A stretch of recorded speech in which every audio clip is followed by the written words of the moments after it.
అదే RTV app వార్తల్ని క్షణాల్లో చదివే అవకాశం ఉంటుంది. ఒక న్యూస్ పేపర్, ఒక టెలివిజన్ ఛానల్ మీ చేతుల్లో ఎప్పుడూ ఉంటాయి. ఈరోజు ఆంధ్ర రాష్ట్రంలో ముఖ్యంగా మంచి వేసవిలో ఎన్నికల వాతావరణం వాడిగా వేడిగా జరుగుతోంది. ఈరోజు ప్రచారంలో భాగంగా ఈరోజు ఏలూరు మేము రావడం జరిగింది. నా పేరు Dronamraju Ravikumar, all India Brahmin federation ఉపాధ్యక్షుల్ని. Surampudi Kamesh, all India Brahmin యువజన విభాగం జనరల్ సెక్రటరీ. అలాగే ఏఎస్పి కుమార్, సెక్రటరీ, ఆంధ్రప్రదేశ్ బ్రాహ్మణ సంఘ సభ్య. అలానే కృష్ణ గారు, అలానే ఇక్కడ ఉన్న మిత్రులు, శ్రేయోభిలాషులు, మాకు అంటే మేము చేస్తున్న ఈ యొక్క ప్రచారానికి అద్భుతమైన ఒక మాకు మద్దతు ఇస్తూ ముందుకొచ్చిన పెద్దలందరికీ కూడా నమస్కరిస్తూ, ముందుగా మీడియా వాళ్ళందరికీ కూడా మా నమస్కారాలు తెలియజేస్తున్నాం. ఈరోజు ఎందుకు బ్రాహ్మణులకి ఇలా రోడ్లు ఎక్కే పరిస్థితి ఎందుకు వచ్చిందా అనేది మీ అందరికీ తెలియజేయాల్సిన అవసరం ఉంది. ఒకప్పుడు 39 మంది ఎమ్మెల్యేలు ఉండేవారు. 1983లో తెలుగుదేశం ఆవిర్భావం కాని ముందు సంగతి. కర్ణాల వ్యవస్థ ఉండేది. ఊర్లో మేమే పెద్దలం అనే ఒక ఆలోచనతో ఉండేవాళ్ళం. ఎందుకంటే ఏ శుభకార్యం జరిగినా, ఏ పండగ వచ్చినా ఒక అర్చకు ఇంటికైనా వెళ్ళాలి, లేదా కర్ణం గారి ఇంటికైనా రావాలి. ఇది ఒక వ్యవస్థ. ఆ వ్యవస్థను కనుమరుగు చేసింది ఎవరయ్యా అంటే తెలుగుదేశం పార్టీ.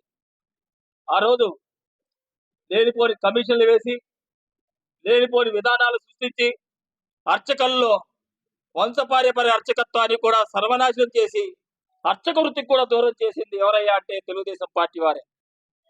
ఇది బ్రాహ్మణుల్లో ఆ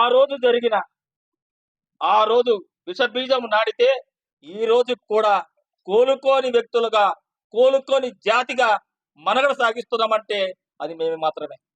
ఎందుకంటే మాకు ఎటువంటి రిజర్వేషన్లు ఉండవు, మాకు ఎటువంటి ఆలోచనలతో ఒకరి దగ్గరికి పోయి అడుక్కునే పరిస్థితి లేదు.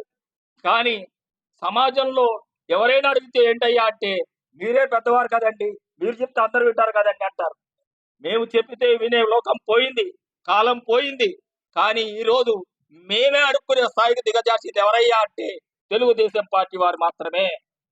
ఈరోజు మేము చెప్తున్నది ఒకటే, ఇదే తెలుగుదేశం పార్టీ చంద్రబాబు నాయుడు గారు 14 సంవత్సరాలు పరిపాలించారు, ముఖ్యమంత్రిగా ఉన్నారు.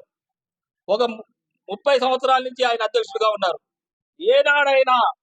ఏనాడైనా ఒక్క ఎమ్మెల్యే కానీ, ఒక్క ఎమ్మెల్సీ కానీ, ఒక రాజ్యసభ కానీ ఇచ్చిన బీఫామ్లు ఇచ్చిన దాఖలాలు ఉన్నాయా అనేది మేము అడుగుతున్నాం. అంటే మీరు మమ్మల్ని మీకోసం ఆశీర్వదించడానికి, మీ ఇంట్లో యాగాలు చేయడానికి, మీ ఇంట్లో అన్ని విధాలుగా శుభకార్యాలు చేసుకోవడానికి, అశుభ కార్యక్రమాలకి మీ పార్టీ వాళ్ళందరూ వినియోగించుకుంటారే.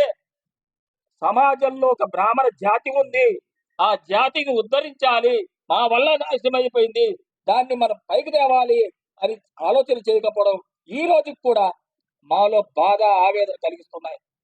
ఇది నిజం. కావాలంటే చరిత్ర చెప్తోంది, మీ ఎవరైనా అడగచ్చు. మేము అడుగుతున్న ఈ ప్రశ్న తప్పు అని చెప్పమనండి. తెలుగుదేశం పార్టీలో మన బ్రాహ్మణులు లేరా? ఉన్నారు, వెళ్ళారు, వస్తున్నారు, పోతున్నారు, అన్ని చేస్తున్నారు.